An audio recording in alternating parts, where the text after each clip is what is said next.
Los ojos del mundo están puestos en identificar cuáles serán las tendencias que marcarán el 2021, para que de esta forma tanto empresas como personas puedan aprovechar las oportunidades y prevenir los riesgos que se desprenden del nuevo año. Desde nuestro análisis, la manera más efectiva de poder identificar estas tendencias es darle una revisión mes a mes a lo que ocurrió en el 2020, identificar cuáles fueron los hechos que no llegaron a una conclusión. Si hacemos este ejercicio y partimos entonces por enero de 2020, en aquel momento encontramos cómo la Organización Mundial de la Salud declaraba al coronavirus como una emergencia sanitaria a nivel mundial. Mientras esto sucedía, 10 millones de hectáreas eran arrasadas en Australia por efectos de incendios forestales. Vimos también el fallecimiento del basquetbolista Kobe Bryant en un accidente de helicóptero. Tras 40 años de servicio en el grupo suramericana, David Bohanini presentaba su renuncia como presidente de la organización, y vimos también el caso de la fuga de Carlos Ghosn, el que era presidente de Nissan, acusado en un caso de corrupción. En materia de corrupción, Transparencia Internacional señaló a Colombia como el país más corrupto del mundo, y de ahí la esperanza que con el nuevo fiscal nombrado, Francisco Barbosa, esa situación pudiera mejorar, cosa que no ocurrió. Sin embargo, el principal hecho que marcó el comienzo del año anterior fue un nuevo capítulo en tensiones geopolíticas entre Estados Unidos e Irán, tras el asesinato de Qasem Soleimani, el principal líder militar de Irán, a manos del gobierno Trump. En aquel momento registramos 9.927 casos de coronavirus. Pasamos a febrero. Colombia recibe la buena noticia de ser nuevamente declarado como un país libre de aftosa. Vimos el fallecimiento de Hosni Mubarak, el dictador de Egipto, y el principal elemento que marcó el segundo mes del 2020 fue que la iniciativa de impeachment contra Trump, acusado de obstrucción al Congreso, no prosperaba. En aquel momento ya estamos hablando de 86.000 casos de coronavirus. Para marzo, la Organización Mundial de la Salud declara el coronavirus como una pandemia, y de ahí el comienzo de las diferentes etapas de aislamientos preventivos, cuarentenas, políticas monetarias flexibles, ajustes en la regla fiscal y las diferentes iniciativas buscando prevenir, menguar los efectos económicos que traería la pandemia. De ahí pasamos hacia abril, donde se empiezan a ver los efectos en materia económica de las decisiones o de los eventos que habían ocurrido en el primer trimestre del año. Uno de los eventos más claves fue que en materia económica buscaban ponerse de acuerdo OPEP y Rusia en recortar las cuotas de producción de petróleo, y de esta manera prevenir que el precio del barril no cayera en mayor medida. No se pusieron de acuerdo, y entonces para abril vimos un exceso de producción que no tenía las suficientes capacidades de almacenaje, y por primera vez en la historia vimos un registro de precio negativo del barril. Otro de los elementos es que vimos ya los registros a nivel económico de lo que ocurrió en el primer trimestre del año, y China por primera vez registró un decrecimiento en su economía, una tasa del 6,8%, eventos que no se veían desde 1976, o más bien desde 1976 China no registraba un decrecimiento económico. En el caso de Estados Unidos vimos una tasa de decrecimiento del 4,5%, que mostraba unos efectos muy superiores a la crisis del 2008, y en el caso de Europa se registraron unas tasas de decrecimiento del 3,5%, que eran unos efectos mayores a lo que había registrado en 1995. Para aquel momento ya se empezaba a evidenciar la gran disrupción de tecnología que veríamos en el transcurso del año. Uno de los actores más fuertes, Zoom, liderando el mercado de las teleconferencias, y empezamos a ver alianzas entre Apple y Google para poder hacer el rastreo de la enfermedad. Cerramos en abril con 3,3 millones de casos de coronavirus. Entramos a mayo y empezamos a ver efectos asociados a protesta social. Uno de ellos caracterizados porque Hong Kong perdió su soberanía sobre el control de los ciudadanos a manos de China, y por otro lado vimos el asesinato en Estados Unidos a manos de la policía del afroamericano Floyd. Esto generó una numerosa protesta social en Estados Unidos comparado al nivel de la década de los 60, cuando se dio el asesinato de Martin Luther King, y de ahí se erigía el grito de Black Lives Matter. Para ese momento, mayo, estábamos registrando 6,2 millones de casos de coronavirus. Entramos a junio y ya se veían los efectos económicos en las empresas sobre lo que estaba pasando en materia del coronavirus.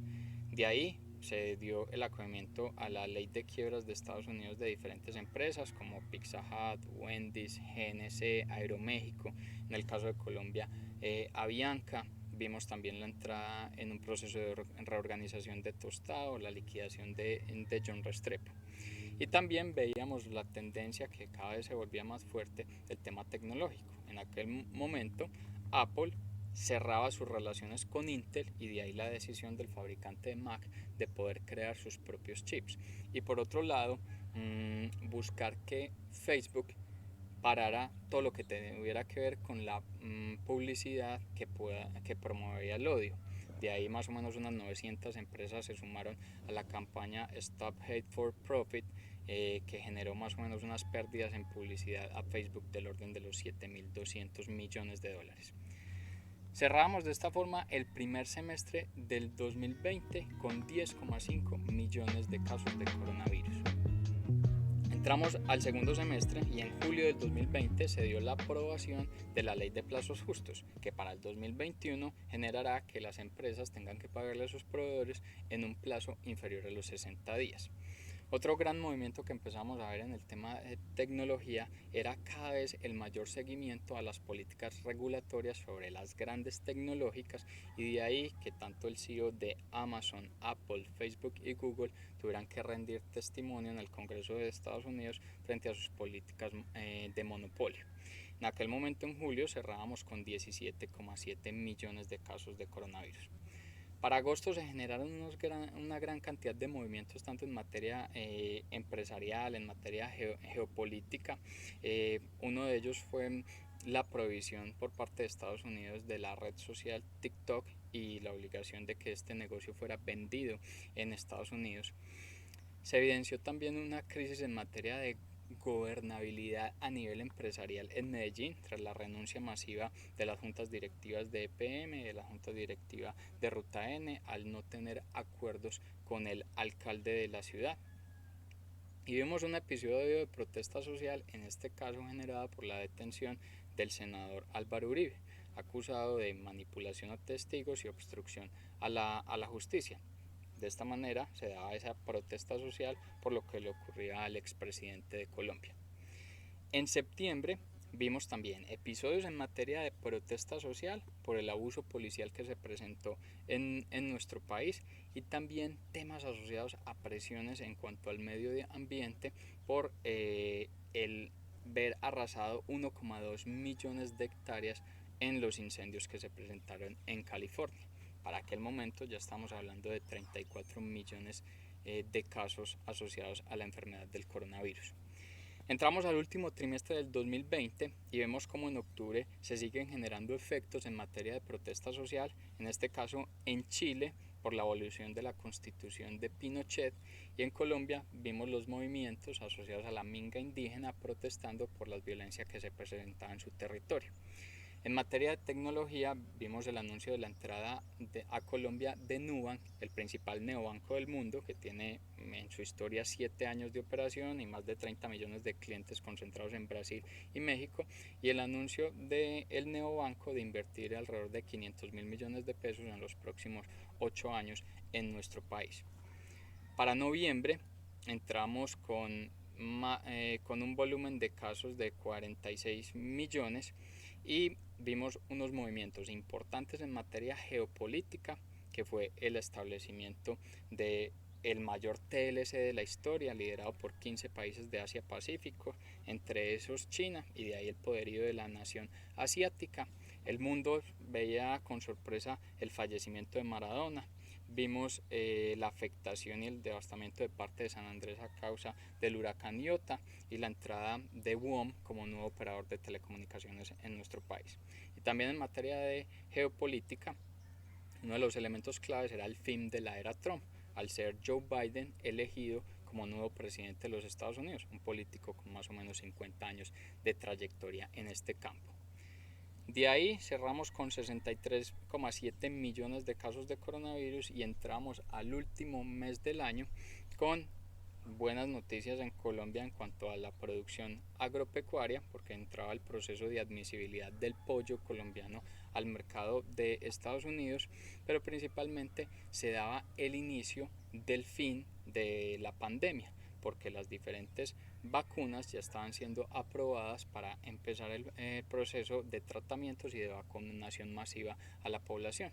Vimos el caso de Pfizer, BioNTech, Sinopharma, la vacuna desarrollada por Rusia, que empezaría a irrigar sus efectos a nivel mundial. Y otro de los elementos claves que ocurrían al cierre del año era cómo el agua empezaba a cotizar en la bolsa de valores de Estados Unidos. Si bien hace referencia a lo que tiene que ver con las cuencas hídricas de California, que presentan un alto nivel de escasez del líquido, este hecho empieza a generar un precedente para lo que serán los efectos futuros a nivel global. Cerramos el año con el orden de 82 millones de casos de coronavirus. Y si de esta manera entonces vemos una tendencia o lo que marcó el 2020, vamos a ver las tendencias que van a marcar el 2021, porque los casos que no están siendo resueltos tienen que ver con los efectos económicos en un tema de post-COVID, el sobreendeudamiento que están asumiendo los países, las bancarrotas a las que han entrado las diferentes empresas y las presiones fiscales que están asumiendo los países. Otros elementos tienen que ver con la presión a nivel social, las protestas sociales, lo vimos con el tema de Black Lives Matter, el tema asociado en Hong Kong, lo que pasó en los temas de abuso policial tanto en Colombia como en otros países. Ese va a ser uno de los elementos que marcará el 2021. Las presiones frente al medio ambiente, con los diferentes incendios que se presentaron al comienzo del año en Australia, lo que ocurrió en California, en el caso de Colombia, archivar la concesión de Tribugá por los efectos ambientales que se pudieran generar. Y un último elemento que vamos a ver en lo corrido del 2021 tiene que ver con las tensiones geopolíticas, que lo vimos en todo el transcurso del 2020, generados desde el asesinato de Soleimani, la relación de Estados Unidos con China, el nuevo presidente de Estados Unidos y el poderío en cuanto a China en materia de este nuevo TLC que se firmó. Y todo esto va a tener un eje transversal que es la aceleración en temas de tecnología. Lo vimos con las diferentes adquisiciones en el transcurso del año. Uber adquiriendo Postmates para tener un mayor liderazgo en el tema tecnológico de domicilios, Microsoft entrando cada vez más fuerte en el mercado de los videojuegos con la adquisición de Zenimax. En el transcurso del año vimos en nuestro país la aprobación de los pilotos frente a criptoactivos y todo el poderío que cada vez están teniendo las Big Tech en el desarrollo del mundo, que serán uno de los efectos que seguirán marcando la tendencia para el 2020.